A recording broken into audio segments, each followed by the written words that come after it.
A game from 1999 just proved every sequel wrong. Heroes of Might and Magic 3 nailed its design formula on the first try, and it took 25 years and 4 failed sequels before anyone admitted it.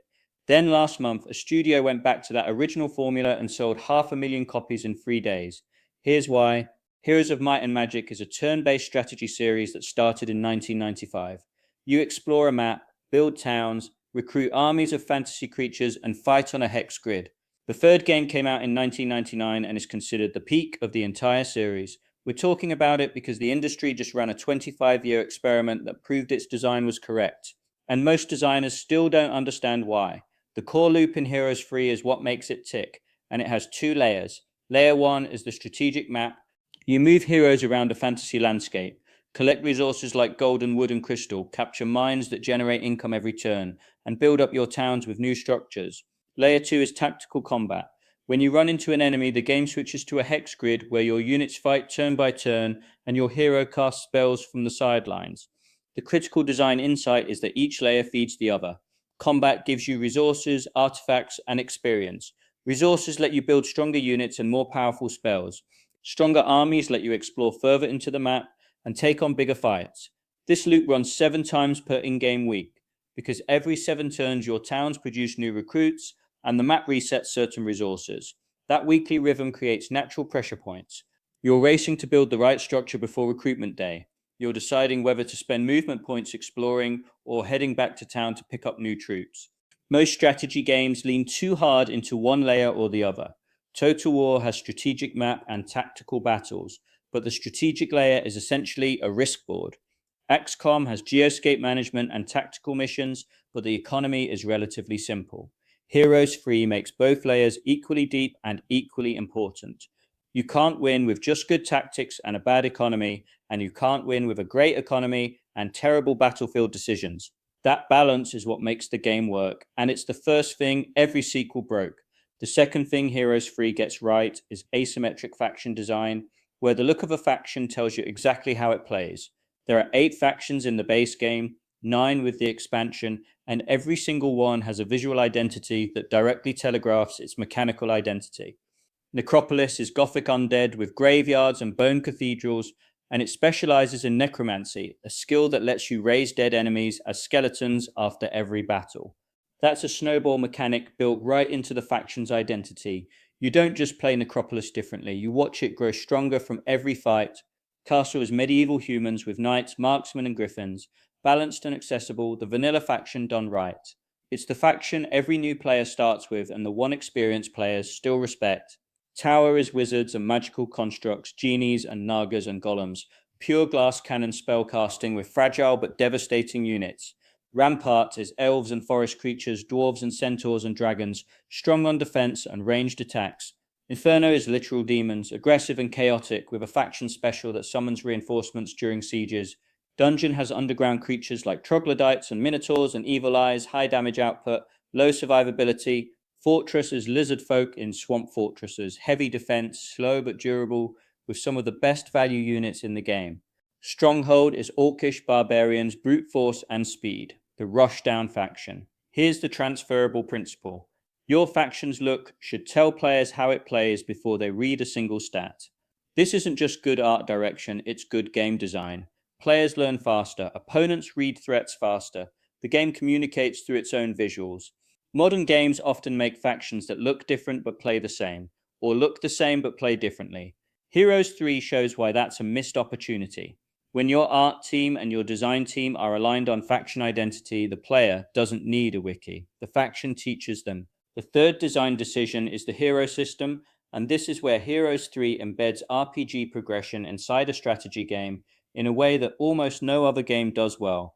In most strategy games, your progression is your tech tree or your economy or your map control. In Heroes 3, it's your hero. Heroes have 4 primary stats: attack, defense, spell power, and knowledge.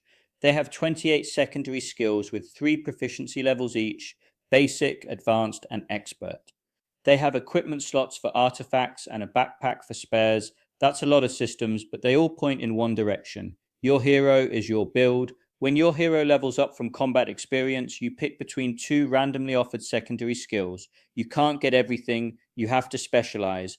A hero skilled in necromancy plays completely differently from one built around diplomacy or logistics or leadership. Expert Earth Magic gives you access to Town Portal, a spell that lets you teleport between your cities. Expert Logistics gives your hero more movement points on the strategic map, which means more resources, more fights, more map control. Each skill choice is a strategic commitment. Artifacts aren't just stat boosts either. Finding boots that increase your movement speed by 600 points is a tactical decision about how much map you can control. Finding a cloak that boosts spell power by 12 changes which spells are worth casting and which combats you can win. The Armageddon's Blade artifact literally gives you a spell that damages every creature on the battlefield, including your own. It's a design that trusts the player to find creative uses for powerful tools. Two players with the same faction will have completely different games based on how their heroes develop. And this is why people still play Heroes 3 after 25 years. Embedding RPG progression inside strategy creates stories. Players remember their heroes. They remember the artifact that completed their build, or the skill choice that defined an entire campaign run. They remember the time their logistics hero outran everyone on the map.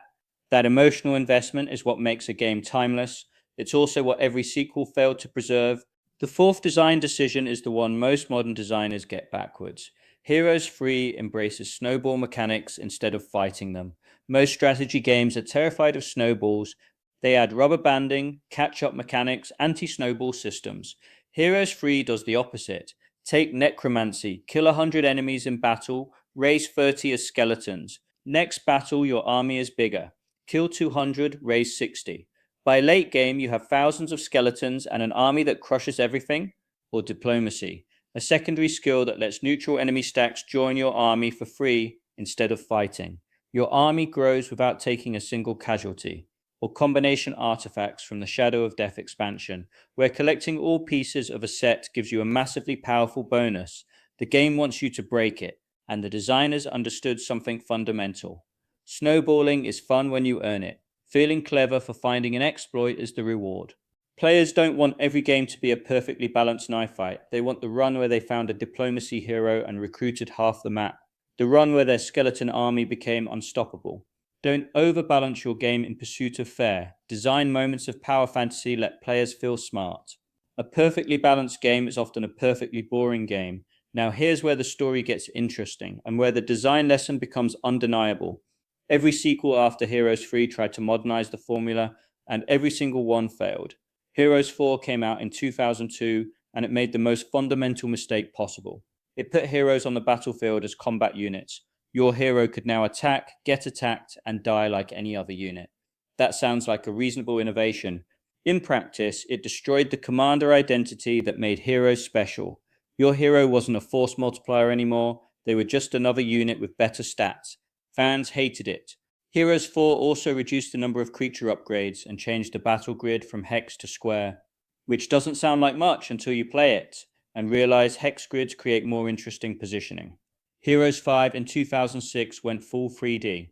It looked fine on its own, but it lost the painted 2D charm that made each faction visually distinct. The 3D models couldn't convey personality the way the hand-drawn sprites did.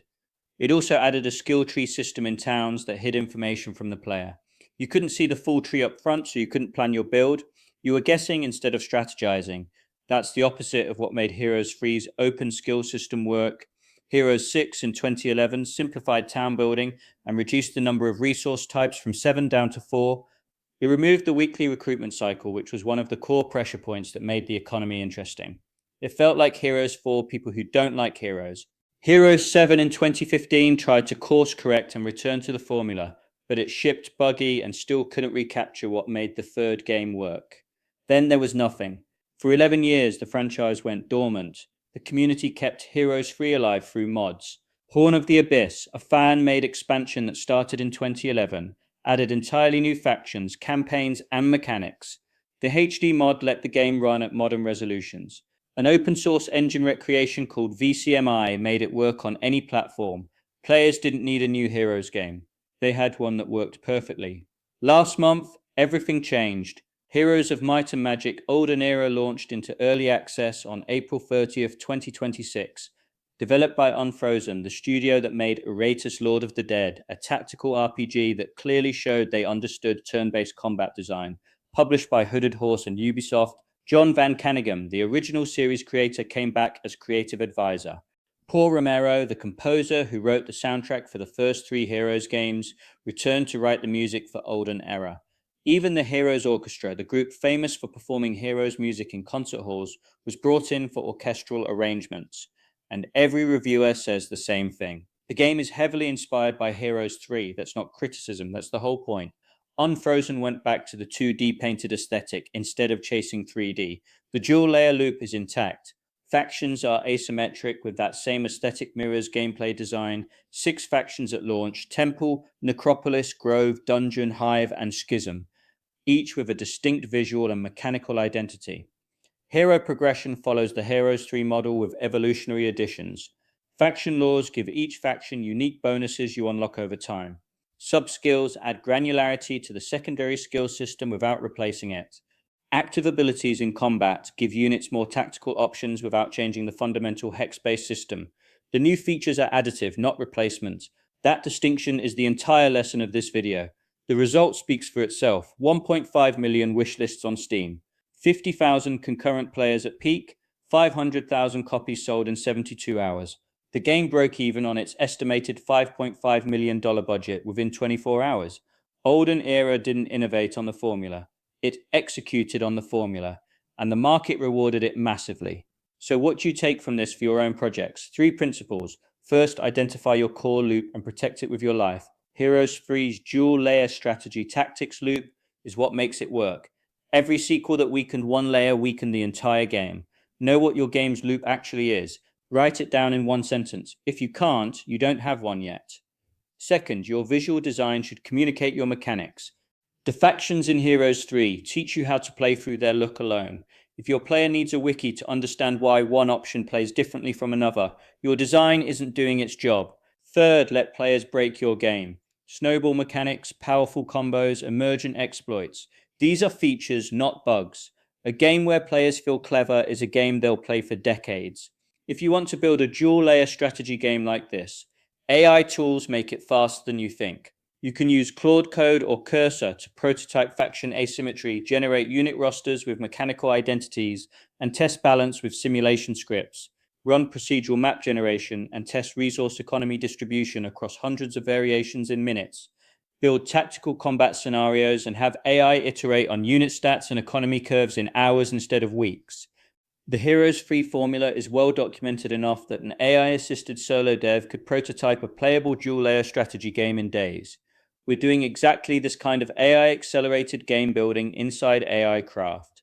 The dual-layer strategy design from Heroes, map exploration feeding tactical combat, is exactly the kind of system we're prototyping and building with AI tools running balance simulations and generating faction concepts in minutes.